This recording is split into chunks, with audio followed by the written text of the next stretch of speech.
Assalamualaikum warahmatullahi wabarakatuh. Perkenalkan, nama saya Ali Imron. Saya dari PT Mandau Berlian Sate Balikpapan.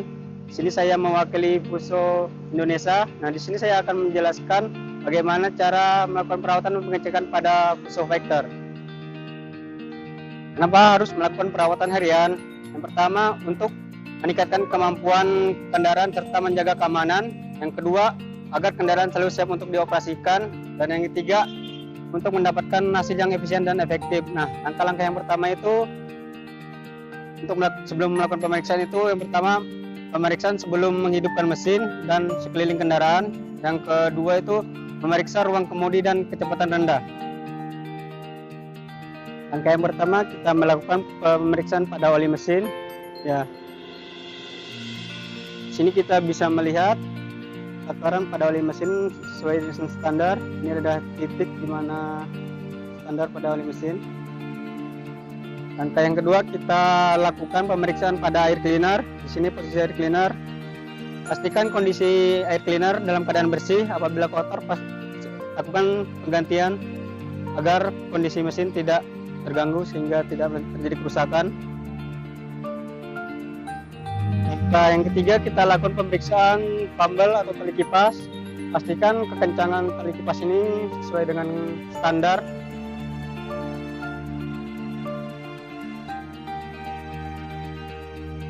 Dan langkah yang keempat kita lakukan pemeriksaan pada air aki.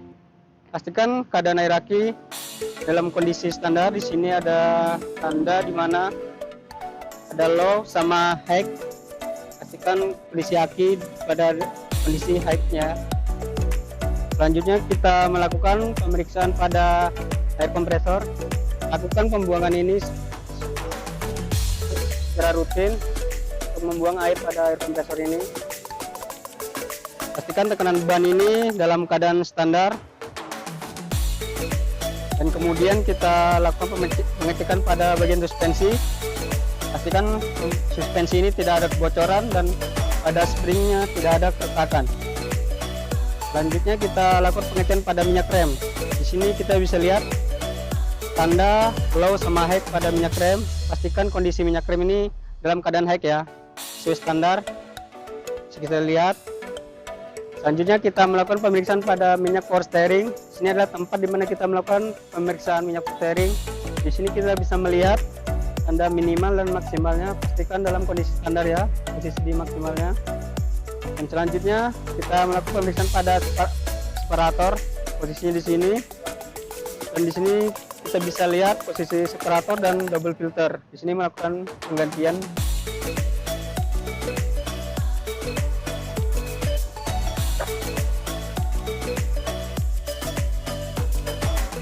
Selanjutnya kita melakukan pemeriksaan pada minyak kopling. Sini posisi minyak kopling. Kita bisa melakukan perawatan harian. Di sini ada tandanya di mana high dan low. Pastikan minyak kopling itu pada keadaan high sesuai standar. Kita bisa melakukan pemeriksaan pada air cooler atau air pendingin. Sini posisinya bisa kita lihat ada tanda full sama low-nya, pastikan dalam keadaan full. Kita bisa melakukan pengecekan pada filter kabin. Kita bisa melakukan pemeriksaan pada air washer. Di sini posisi melakukan pengecekannya. Kita akan melakukan pemeriksaan pada panel yang ada di dalam kabin. Pastikan panel-panel di dalam kabin bekerja dengan baik. Kita memastikan keadaan kemudi dalam keadaan nyaman, dan pastikan keadaan pedal, kopling, rem sama gas dalam kondisi standar dan dalam keadaan baik. Kemudian kita periksa bagian handbrake, pastikan dalam keadaan standar ya.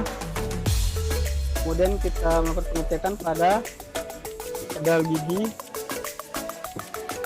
pastikan pedal gigi bekerja dalam keadaan baik. Kemudian kita melakukan pemeriksaan pada spionnya, pastikan spion tidak terjadi masalah, dan kita lakukan pengecekan pada tambelnya, tibel, pastikan kondisi tibel dalam keadaan baik dan tidak jadi masalah. Dan langkah-langkah berikutnya kita lakukan pengecekan pada air washernya dan wipernya, pastikan wiper itu bekerja dengan baik.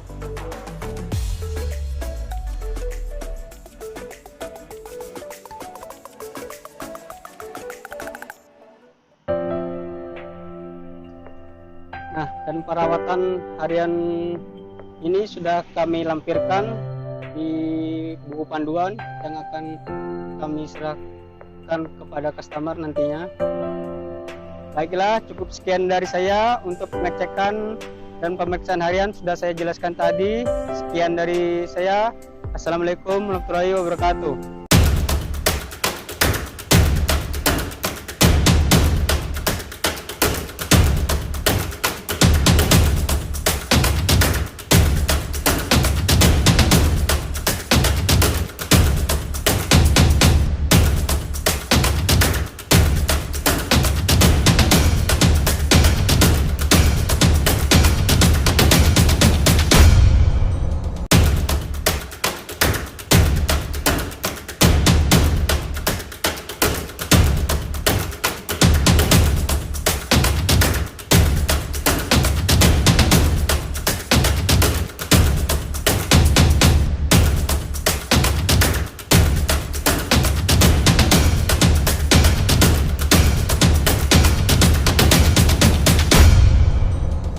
Andalan bisnis sejati.